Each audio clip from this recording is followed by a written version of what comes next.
बनाने के लिए तीन मेथड्स की जरूरत होती है, CIA। C stands for confidentiality, I stands for availability and I stands for integrity and A stands for availability. Computer जो होता है वो इंटरनेट में एक्सेस करता है जब, तो इंक्रीज होती है उसकी कॉन्फिडेंशियलिटी। हमें कॉन्फिडेंशियलिटी लानी पड़ेगी। जैसे यू आर द कॉन्फिडेंशियलिटी, आपका password is checked by your confidentiality, is a part of a confidentiality। Availability, आप उस वेबसाइट को अवेलेबल करते हो, कभी भी एक्सेस कर लेते हो, that is known as availability. अच्छा, वो जो सर्विस है ऑथेंटिकेशन और कॉन्फिडेंशियलिटी और अवेलेबिलिटी के बीच का जो पार्ट होता है, that is known as integrity, suffer due to lots of updates. अब क्या होता है कि कॉन्फिडेंशियलिटी एक पार्ट हो गया और अवेलेबिलिटी और इंटीग्रिटी एक पार्ट हो गया। अगर मैं डाटा को कॉन्फिडेंशियल रखना चाहता हूं तो मुझे उस डाटा को अवेलेबल करने से, जितना कम अवेलेबल करेंगे उतना हम कॉन्फिडेंशियल रखेंगे, बट हम उसकी इंटीग्रिटी भी उतनी खो देंगे। और अवेलेबिलिटी अपन ज्यादा रखेंगे तो उसकी कॉन्फिडेंशियलिटी पे भी शक आने लगेगा। मतलब अगर मैं कोई भी बोलो कि घर में कोई भी सामान हो, वो गार्डन में आंगन में बाहर पड़ा हुआ है, तो उसकी कॉन्फिडेंशियलिटी खत्म हो गई, वो सामान सबकी नजर में आ गया।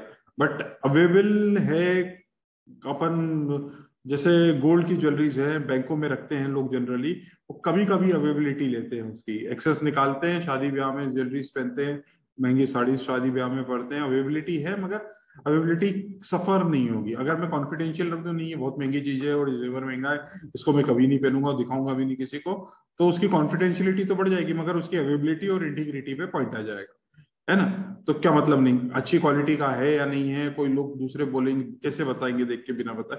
तो एक दो तरह की चीज है। तो अगर हम कॉन्फिडेंशियलिटी बहुत अच्छी रखेंगे तो इंटीग्रिटी और अवेलेबिलिटी में सस्टेन होंगे।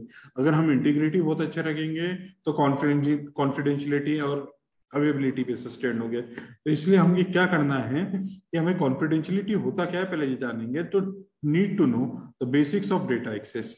क्या कि उसमें बेसिक्स जानने पड़ते हैं डेटा एक्सेस के करने के। हम किस तरह के बेसिक्स को हम एक्सेस करना चाहते हैं। जैसे मतलब मैं बात करूं तो उसमें अप्रोच में ये देखूंगा कि उसके एक्सेस कंट्रोल्स मेरे पास है कि नहीं है, who can access and what can access.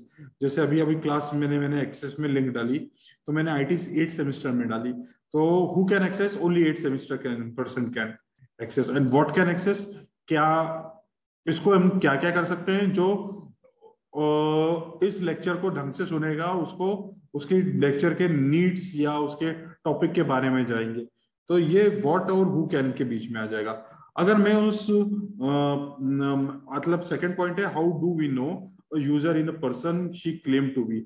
अगर ये बोले कि हाँ मैंने एक्सेस किया है, कॉन्फिडेंशियलिटी है, तो हम कैसे उसे आइडेंटिफाई करेंगे कि वो उसने उस चीज को कॉन्फिडेंशियल है कि नहीं है। तो उसके लिए हमें क्या पड़ेगा कि इसकी आइडेंटिटी मूव करनी पड़ेगी। Need to identify where the verify data is accessible not. जैसे अगर मैं बात करूं कि जैसे हम लोग कोई एक मैसेज डाल देते हैं आपके ग्रुप में, तो वो मैसेज ऑथेंटिकेट भी होता है, कॉन्फिडेंशियल भी होता है और एक्सेसिबल भी होता है।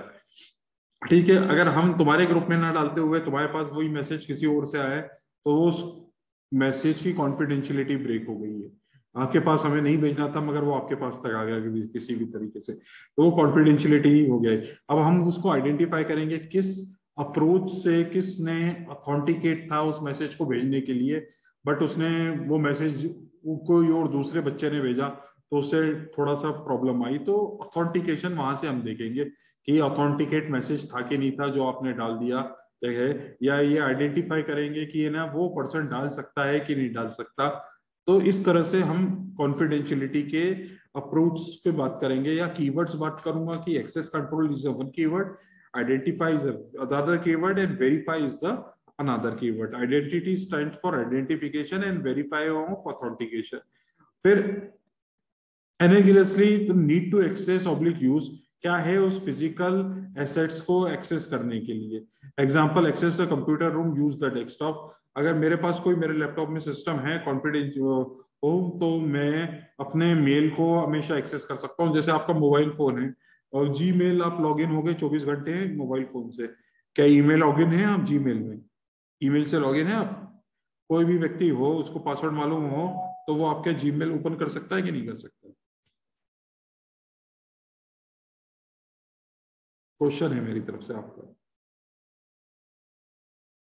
सर एक बार रिपीट कर दीजिए क्वेश्चन ये था, सब लोग सो गए, चलो मेरा क्वेश्चन ये था कि ये ना आपके एंड्रॉइड फोन से आप लोगों के पास, क्या मैं आपके ईमेल, आपका फोन मेरे पास आ जाएगा तो क्या मैं आपका ईमेल लॉगिन कर सकता हूँ?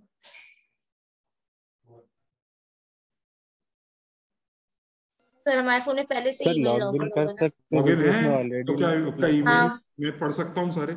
ठीक है। और यही सिस्टम की बात हो जाती है तो क्या होता था, अपन कोई भी सिस्टम में ओपन करते थे तो वो कुछ पहले लॉगिन नहीं होता था, आपको सिस्टम में बार बार यूजर नेम पासवर्ड डालना पड़ता है, हाँ या ना? हाँ पहले सर। क्या होता था, सेशन क्लोज हो जाते थे थोड़ी थोड़ी देर में तो दोबारा पासवर्ड डालना पड़ता था, हाँ या ना? हो जाता है ना? अब इसी बात की मालूम, बैंक का, बैंक के सर्वर हो, आप इंटरनेट बैंकिंग लॉगिन करते हो, तो जब आप इंटरनेट बैंकिंग लॉगिन करते हो तो क्या एक बार लॉगिन कर दिया तो जीवन भर उस सिस्टम में लॉगिन रहता है क्या? सर हर हाँ, बार लॉगिन करना पड़ता है। हर नहीं बार सर, लॉगिन, हर बार। हर बार तो नहीं, मगर वो 10 मिनट बाद लॉग ऑफ हो जाता है, गारंटेड है ना, ऑटोमेटिकली, हाँ सर। है ना? तो ऑटोमेटिकली अगर लॉग ऑफ हो जाता है इसका मतलब क्या हुआ? सर कॉन्फिडेंशियल है काफी। कॉन्फिडेंशियल है ना, इजीली एक्सेसिबल नहीं है। आप लॉगिन हाँ करोगे सर। और 10 मिनट बाद हो जाएगा, अवेलेबल है डेटा, आप जब चाहो तब लॉगिन कर दो, हो जाएगा, ठीक है? तो ये एक तरह से यही है कॉन्फिडेंशियलिटी की रिप्रेजेंट। ईमेल में और इंटरनेट बैंकिंग में यही फर्क है, मगर मैं अपने सिस्टम में रिमेंबर कर दूंगा तो जब भी मैं लॉगिन करूंगा, लॉग ऑफ, लॉगिन करूंगा तो हमेशा लॉगिन हो जाएगा। अगर मेरा सिस्टम रिबूट नहीं होता है तो भी लॉगिन हो जाता है, रिबूट होता है तो वो बंद कर देता है, बट नॉन रिबूट में भी 24 घंटे भी अगर मैं चला रहा हूँ, 36 घंटे भी सिस्टम, तो भी हो जाता है ना? 1 मिनट बेटा प्लीज, है ना, मैं 2 मिनट पे